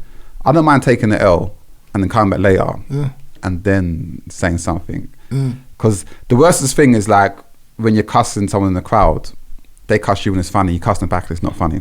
You're a dickhead then, because you're meant to be better than him, and if he's letting him be better than you, and you're trying to be funny than him, and it's not working. So I'll let you know what. Let me have that one. I'll come back later. All right, I remember that. So I like banter though. Give them full. I did a show last week. Sometimes you give the crowd an inch and they'll take a mile though. They won't show up all night. Now, we're friends now. We can banter all night. I'm like, you don't want that. You don't want that. Though, that's just a moment. It's back to me now. It's my show. You had your little 2 seconds. And so you got to cut them down to size. Yeah. You got to tell them, hey, no more now, fam. So, but yeah, that's what I love about live comedy. It's interactive. So never sees the worst thing is when someone's on their phone though in the front row. There's on their phone, no one looking at you. Then that's when I'm like, hey, get them. You get them. Yeah, you got them. So, but yeah, it's all good. But they pay their money. If you pay your money to see me, I'm gonna make you feel good at the end of the night. I'm not gonna start cussing you off and make you feel like a dickhead or make you want to leave the show. I'll cuss you in a way that you can laugh as well, and everyone can laugh. Everyone have a good time. So, yeah. So comedy shouldn't be at people's expense, really. No, do you know what I mean? That's it shouldn't be. Yeah. Do you know what I mean? So, yeah. So your social, what's your socials? Junior Booker, Facebook, Instagram. That's it. I'm not on nothing else. I might jump on TikTok soon, but I'm not too sure about that. But yeah, Junior Booker, Facebook, Instagram, Twitter. Not on. Yeah, I've got Twitter kind of.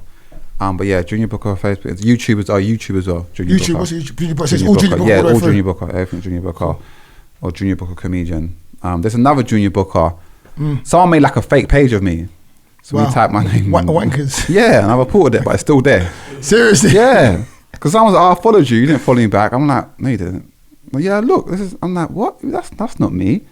Because it says my one's Junior Booker comedian, the other one's Junior Booker comedy. So it's bare fake pages, bare people getting hacked as well on Instagram. I'm getting bare messages. Can you do me a favour? Yeah. You see that? That's a lot. I've seen it, and I'm a mug. I've replied to some of them. That's a lot, man. Oh no. People that I've spoken to a couple of days ago. Yeah, but it's the way they word it. Like to the message to you, like you think your friends and pals in trouble. Like, it's a lot, man. It's a lot. I think what's dangerous is that it's obviously certain people that know these people's situation, because sometimes it's like a man from jail. Is it? So I need some peas and so they must know that the guy's in jail. You know, like there's so much little things.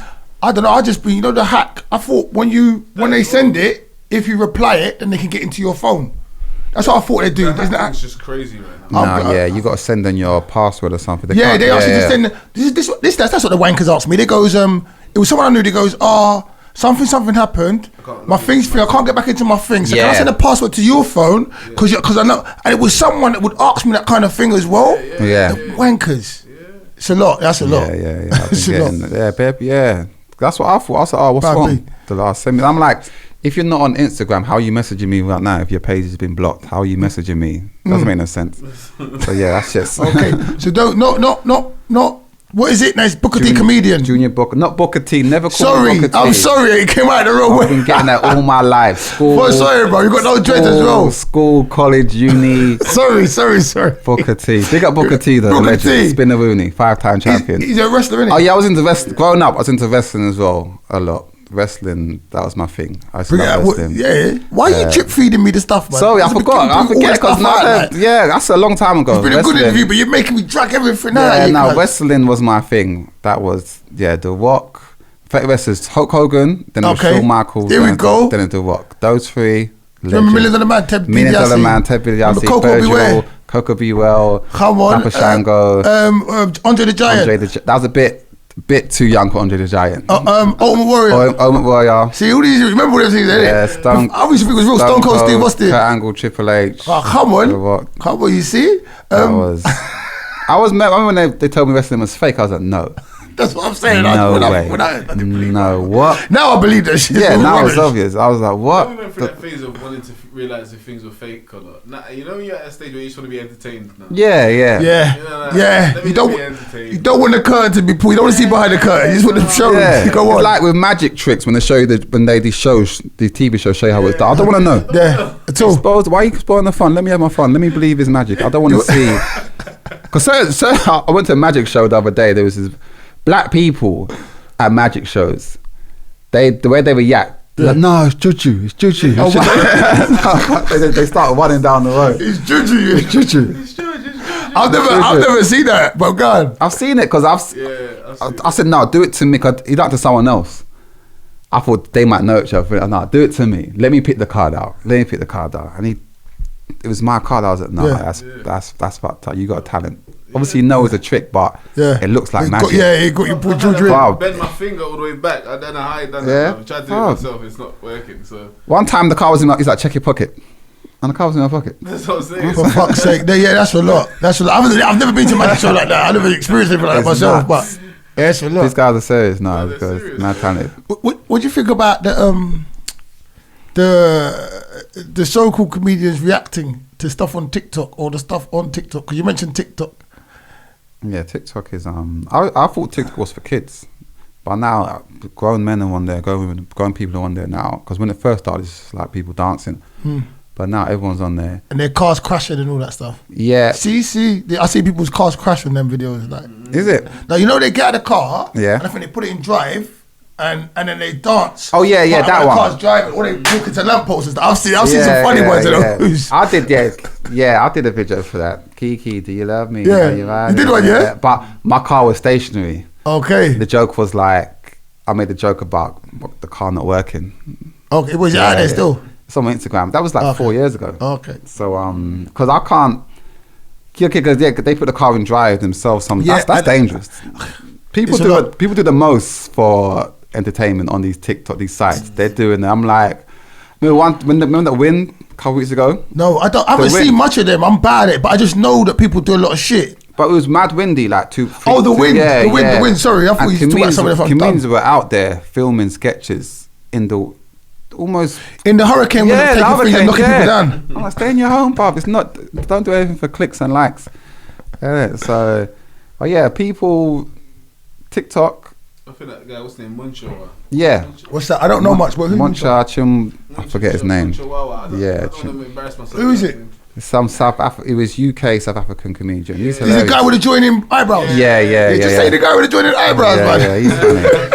I know exactly who you're talking about. I remember when I met him 4 years ago. Very talented guy. When it comes to skits. Yeah, very professional. He's on point as well. Very on point. Good material with the editing. It's on point. It's he sings, he dances, he raps. That's talent. When I see him, I'm like, I ain't got half the talent this guy's got. I'm just funny. He's just singing, rapping, dancing. The production quality of his videos as well. Yeah. When something happens, he's on it straight away. He's got a video out. So. He's banging it. Do you know what he reminded me of though when I first saw him? Because I've led such a sheltered life. And people take, like you said, Richard Pryor, Eddie Murphy, so on and so forth. He reminded me when Eddie Caddy was doing his old stuff. Like, he was remixing like Usher. And We talk about Fufu. This is, we're going back in the day, do you know what I mean? But obviously, the guy with the joint eyebrow, no disrespect, because we can't say his name properly, but he does it consistent. He's consistent very with consistent. It. But I remember Eddie Caddy doing that. Eddie Caddy's very talented. Big up Eddie Caddy. Big up Eddie Caddy. Big up Eddie Caddy. Like, I remember him, I think it was I Would Feed You Fufu or something like that. I just remember he made Usher's song into a song about Nigerian food, and he just killed me, man. He's good because he's eating just of being the main African comedian. He's Congolese. No, I know, but African comedian. Like, he gets all the big African shows. Anything African. He's always in Africa as well, doing the big award ceremonies and things like that. Hosting. Focus, just as Focus. He was hosting the or co-hosting the Mobos. Yeah, he was doing some stuff there as well. So I like that. Very talented guy, very nice guy as well. I've known him for like when I first started comedy. He put me on one of his shows. Okay. When I first year of comedy, and it was just packed, and it was just amazing. So I was thanking for that. Yeah, he's a good guy. Like you said, cool guy, man. Very humble. Good energy as well. Yeah, that's the one. That's the one. Always smiling. Because we know him since before he come to comedy. So I've known him before he come to comedy. So him consistently, like I said, his talent and everything. That's why I have to big him up with a song. But then he still remains the same person. Yeah. He's nice to people. He's a nice person. That energy is real. You know what I mean? That's why I have to take my hat off to him. And to you, because you're in the studio, sir. I'm a ball patch show. Go ahead. One brother called Patrick Kevin, rest in peace. He passed away. He was a designer. Okay. Yeah, you might know him. I don't know. That name rings a bell. African brother. He used to have like a shop in Brixton. And he's had his own design, like Patrick Kevin clothing and that. But he used to have a show at Plan B. And I remember that's when I first see Eddie Caddy. Yeah. Yeah, like this is years ago. Big up Plan B. I used to go there to rave back in the day. Plan B. What's Plan B? I don't know. Plan B, what's Plan B? Brixton Howard. Okay. And then opposite the police station. Plan B was the one. Nice place, yeah? It's called something else now. Yeah. But it used to be a spot. Come on. Old school. Can I have a question for you for Booker. Yeah. I didn't say the fun thing. Thank you, please. Sorry. Yeah, give me a question for Booker. Where's by the camera? Sorry. You see, you got something? My G. Yeah, cool. You see, do you want to go first? Yeah. You go first. Females in comedy. What's the situation with them? Are there any? UK-wise. Yeah, UK-wise. Okay, wow. That's the wizard. Only speaks very rarely, but when he speaks, he speaks. It's a question from the wizard there. It's the wizard. You know that's the wizard behind the camera, right? Yes. sorry. The big up the wizard. One more time. What's your question, sorry? Females in comedy. Yeah, I mean, are they underrepresented? Are they? Oh, there's less of them. I think. Let me say this correctly. I don't get cancelled. We're editing, don't worry. Yeah, it's just hard. I think comedy is more of a man's thing. Because when you're younger, boys use comedy. We just do stupid stuff to make people laugh. That's what we did. I don't think girls did that as much. So we're just always trying to make people laugh, always trying to impress people. Makes sense. Yeah, so it makes sense that we gravitate towards comedy more. But the women in comedy are just as funny as the men in comedy. There's just less of them, but they're amazing. Yeah. There's lots of very talented female comedians. Tanya Moore, Tanya Moore, Glenna Jackson, Miss Mobile, Lizzie Ethnic, Maureen Younger. There's so many amazing female, but there is a lot less. It's just this is how it is. The demographic is, and it is comedy is a man's game. It is more of a man's game, but the females in comedy are just as funny as the men in comedy, but there's just less of them. Gina Yashere. Gina Yashere, big up Little Miss Jocelyn. Amazing. Little Miss Jocelyn. Judy Love. Forgot about Judy Love. Judy Love's amazing. Judy Love. Yeah. Judy Love, if you watch this, Judy Love, can I have the camera, please? Judy Love, this is Fawole. If you watch this, I want you to tell me why you're not sitting on that chair over there. Let me interview you. Judy Love, you answer that question to yourself. She's on Loose Women. I don't care. No, Judy Love knows the love she should be showing Fawole. So Judy Love, from IO to you know who's talking to you. Judy Love, that's for you. Back to the scheduled show, Booker. Yeah. Big up the females in comedy. Yeah, they're out there. There's just less of them. I think females are underrepresented in every industry, if you ask me. I think the world has a fear of some weird fear of females in a weird way, of accepting them to be different. You know, like we've watched the change over years. You know what I mean? But we've also been alive to watch the freedom, the more freedom women have had over time. Do you get what I'm saying? Yeah. So, and it's crazy to say, but like as you were talking as well, I think like comedy is quite a masculine thing rather than saying it's a male thing, because I think a lot of the good female comedians have a little bit of boisterousness to them. A lot of the female comedians that I liked, like they'll be able to boast, like openly talk about sex and. You know what I'm saying? Openly talk about the confidence that they come on there with, and it's a bit, you know what I mean? They got that bit, the extra. No fear. Yeah, and I wouldn't say it's masculine. It just has that. It's a bit of boisterousness. Does that sound better? Yeah, it's a comedy. I would use the word masculine. Yeah, comedy is you have a masculine energy to be a comedian. Yeah, so it's a masculine energy. It doesn't mean you look masculine, all right? So you know what I'm saying? So it's that side that you could have as a woman growing up, even. Could help. That's what helps. Like people become women become a good comedian. Like, you know, if you think about the Moniques, and you think about maybe I'm saying if you think about Monique. Who's Monique? Monique from Moesha. Remember Parkers? The Parkers. Yeah. I'm bad. When I see her, I probably know her. Precious. I see it. Precious. Yeah, seen the film Precious. No. Is it bad? Is it that molesting film? She the big girl. No, I haven't watched it. Yeah, I haven't watched it. I haven't watched it. Well, she's in loads of things, but yeah, like I'm just saying, there's some good female comedians. I feel like they got that toughness. You know, like Judy's got, John and Judy's a bit like, come on in, I'll have it. Yeah. What are you saying? What are you really saying? They give as good as they get. I know, I can understand what you're saying. They got a level of toughness to them where a male comedian doesn't always need to be tough. Where did we see? Go on, let's finish on this. Yeah, keep going. I'm gonna ask another question. No. Elaborate, you know. Yeah, listen. Yeah, I will just say, the point about the masculine energy, it does help with your comedian. You need to be. You got to be very tough on stage. You got to be very thick-skinned. Yeah. And you got to. So I think if you're a man, it's easier to be in comedy. Because a logical think is more than emotion. Why? Yeah. Why? Because it's just comedy. Yeah, it's just men can be less emotional. Isn't it? You can only. I just say you can only say it because you're a man, really. Because if you're a woman, now you might say I'm in comedy anyway. Do you know what I mean? Yeah, like, I don't want to why. sound patronising or sexist or anything like that. But it is easier if you're a man in comedy. It is easier because you got to do a lot of stuff on your own, and sometimes you got to travel far places on your own. And as a woman, you might not want to do that, but as a man, you feel comfortable doing that. I'll travel some random ends by myself. I'm comfortable doing that. But as a woman, you might not feel comfortable doing that. So, but yeah, there's a lot of amazing female comedians out there. There's just less of them. That's how it is. My question would have been: you see, when it comes down to your initial space of liking comedy and wanting to do comedy. Because I know for me, comedy is a level of escapism.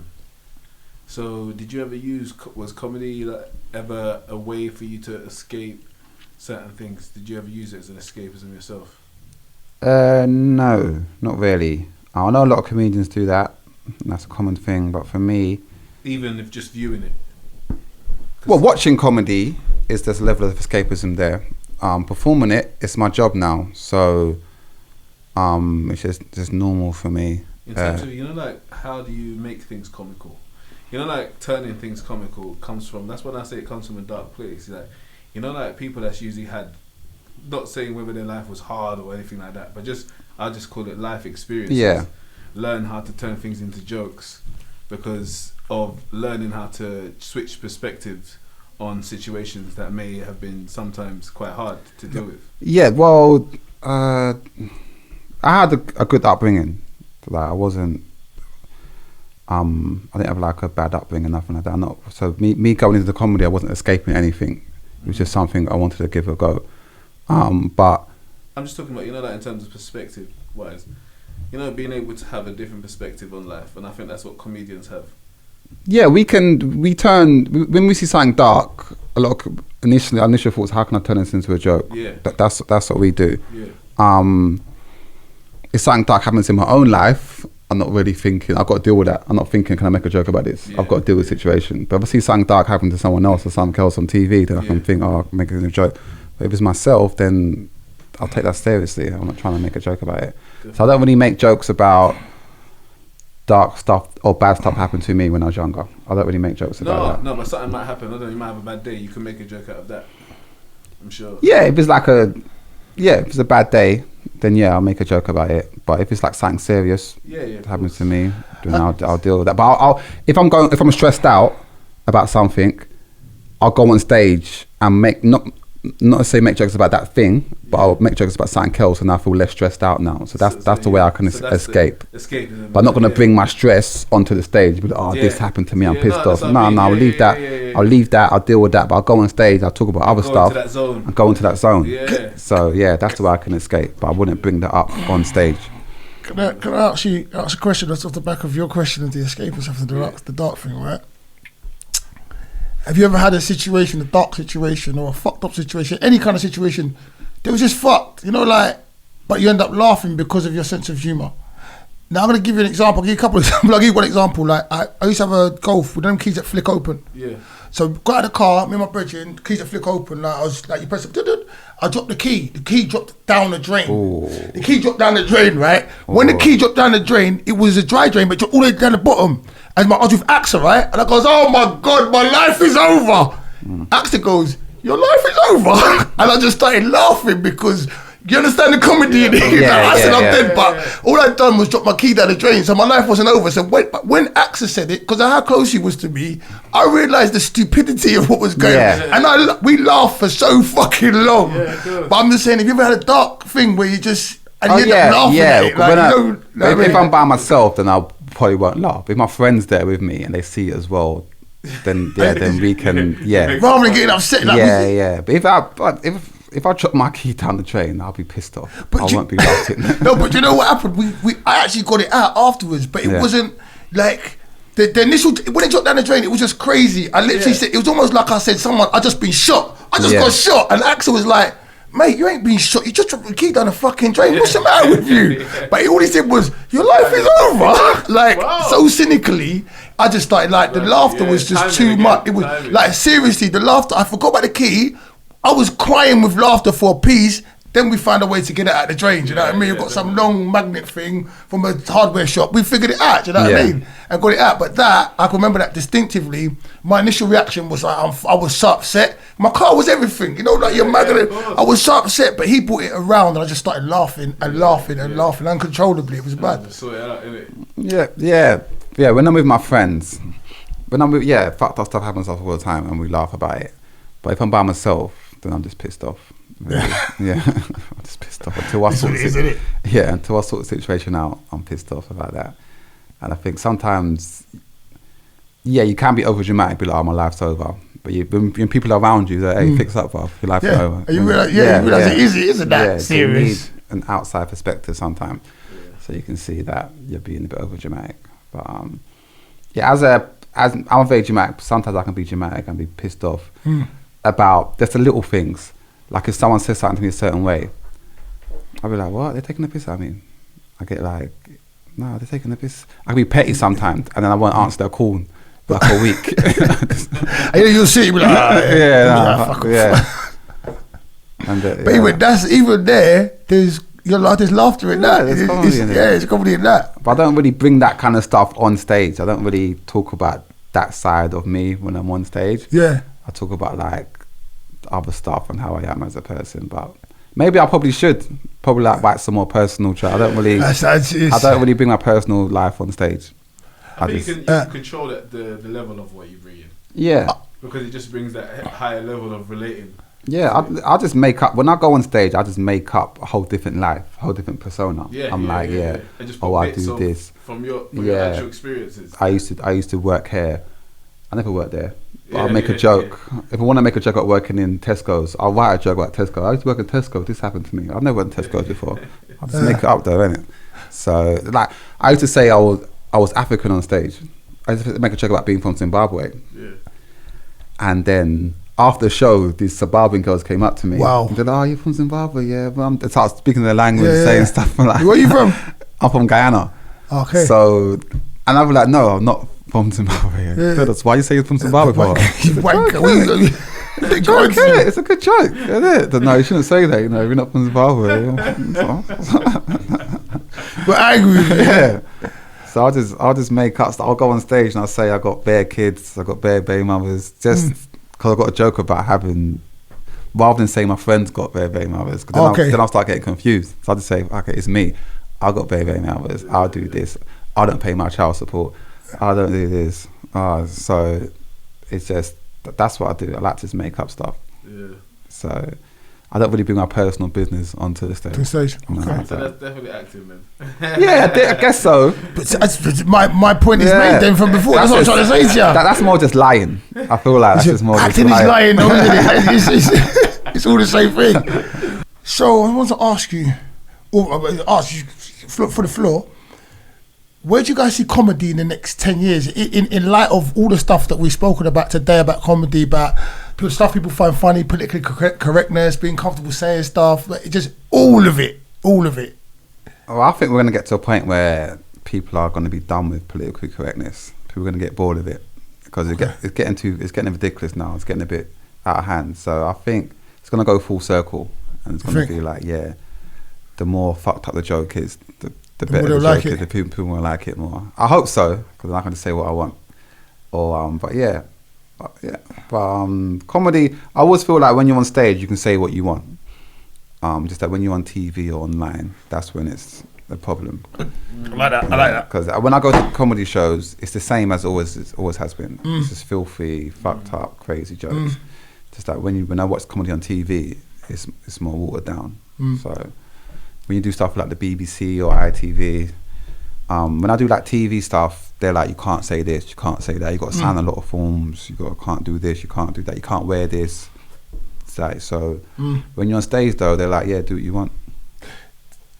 I'm just, because when stuff bubbles up out of me, like I want to get from you, then I'll just give you my opinion on it as well. What do you see in the next 10 years? You know what, like I say to you, that's a good point what he made. Yeah, but I think if it continues to go in this censored place, I think it's gonna create a thing where, like you say, comedy will be like this underground thing that you can get. That's it. It will be underground. Yeah. I reckon there'll be underground speakeasies. Like, Like, I feel like the racist comedians are still there, but the racist audience knows where to go and see them. That's what. You know what I'm saying? Yeah. It's not like it's because they just stop putting it on TV. You know what I'm saying? Like you say. That's a lot. Are we all in and the doors locked? Yeah. So, all right. Yeah. Police Christmas party. Yeah, you know, yeah. Whatever it is, but yeah. I'm just saying that. No, that's right though. Yeah, it's got comedy will always be seeked. It will always be like we've got limited things to do on a night out. Yeah. So comedy is definitely one of the top things on the list. If you can find a good comedy club or you got something like that, if you want to link up with friends or you just going yourself on a date or something, comedy is definitely top 5 things to do. So comedy will always be the night out. It's like, what is the future of? That's why I say it's the future of the comedians is the question for me more than the future of comedy, because comedy will always exist in whatever form. But it is the future for comedians. Let's say British comedians. If without them going into movies, is there a future? That's a different question can they maintain a career just on? That's the thing. I would say yeah. You're gonna give me an answer to that question. You good? Well, I was going to say we can go to that question afterwards, because I'd like you to let's address that as well. Yeah. But I think the same as I'm going to concur with what you said, and also what you said, Booker, is that I think within the 10 years, this political correctness will go full circle, but you won't be able to film it. It will be the underground clubs. There'll be places where you can go and hear this stuff. Yeah. But you'll be no phones are allowed in. This can't happen, and that will be the draw to those places. And people will still make money from it. It will still be good, but you won't. They'll bypass the shit. You see, there's also formats. You know that they had that show called Yo Mama where people just dissed each other. Yeah. Yeah. And then you've got Nick Cannon Wilding Out, where people have that little. They got that friendly, and it's got they've kind of made the environment match the comic, the banner. So it kind of like people can go back and forth at each other, X, Y, and Z. But like I say to you, I feel like it all depends on the format that the comedy is given to you. And that's what I'll say. Like, so why don't you go back to that question you just asked now that you're gonna answer just off the end of it? I think what the future is for the comedians, was it? Yeah. Was that? Yeah. Yeah. Because I feel like if we don't have enough more, like you see, like in America, for a comedian to rise, let's say someone like Steve Harvey or something, they've got hosting jobs, they've got acting jobs, they've got, you know what I'm saying to you. those are the things that comedians get paid for and get sponsored to do. Yeah. To do. So Well, someone like Dave Chappelle, he just does comedy. I'd say you can still make your money just doing comedy, but before he did them things though, so I feel like he paid his dues to be at a place where he can just do. oh comedy. yeah, that's true. But you can still make good money just doing comedy in the UK. But obviously you're gonna make. How much you make? Can I have some? Well, I'm not gonna say how No, much. just bet you. Don't worry. If you're gonna get you, I'll take it. Yeah, you can make good money, but you make more money when you're like there's something called Live with Apollo in the BBC. Yes. You make like 10 to 15 grand. A show. Yeah, just doing that. If you do stuff for TV, you're gonna make more money than just doing. But when you're doing stuff for TV, it's gonna be well watered down. You got to say, you limit you. But when you're just doing shows underground, because comedy is an underground thing. Stand-up comedy is kind of underground. We're kind of outside society, kind of in a way. So we feel more free. But when you like go on TV or do the really really big shows or the corporate shows or the shows that are getting sponsored, you got to do. If you're paying me big money, I'll say okay, I won't do that. I won't say this. I won't say that. All right. But if it's little money, I'm doing what I want. So Reminds me of food. Huh? Reminds me of food. I was just saying that. It reminds me of food. Like, if you're gonna cook for your family, you'll cook it with the right pepper and that. If you're gonna cook for the masses, you're gonna. Yeah. Do you know what I mean? That's when you were saying. That's what I had in my head. It was coming up. Do you have a different kind of approach to age? Do you have a? What's your lowest age that you perform to? Well, if the money's right, any age, but I don't really do many kids shows, nothing like that. Yeah, that's what I mean. Don't really like doing them. Okay. So it's 15, I think 14, about 14, you know, about life. I think, 14-year-olds come to my shows, but not like 12-year-olds, nothing like that. But if you're a parent, you're going to bring a 12-year-old to my show, that's your business. What about demographics? Could you quickly last thing? I do mostly just black shows. Do you know how to feel it out? Yeah, if it's like all white people, I'll do different jokes. If it's all black people, if it's all Asians, if they're all girls or old, whatever that's why I never like write my jokes till I get to the show. Nice. So I see what the crowd's saying. If okay, yeah. See, that's something that, you know, that's big. You just write jokes when you get there. No, not write my jokes, but have my joke tailored. The itinerary of jokes I'm going to use, the list of jokes. So I don't write the jokes when I get there because the jokes will be shit then. But I pick the best jokes for. It's like a football. It's like you pick the best team to play against the team you're playing against. Best formation. So you can't just have the same formation against every team. No, so I see the crowd as like. They'll see you coming if you do that. Do you know what I mean? They'll definitely see you coming. So Junior Booker, it's been a pleasure having you on the show. I'm gonna wrap up. I want to leave you to say the last thing on the show to have everyone out. The voice behind the camera, the wizard, me, Fawole. We have Junior Booker on the show. Any last words for everyone out there? Please let them know. Shout out all the man them in South London. Don't know, you know who you are. Big at your chest. 3 Vibes Cartel, obviously. Follow me, Junior Booker, Facebook, Twitter, Instagram, all that. Got big shows coming up all over the country, all over London. That's it, really. Big. Yeah. Junior Booker in the house.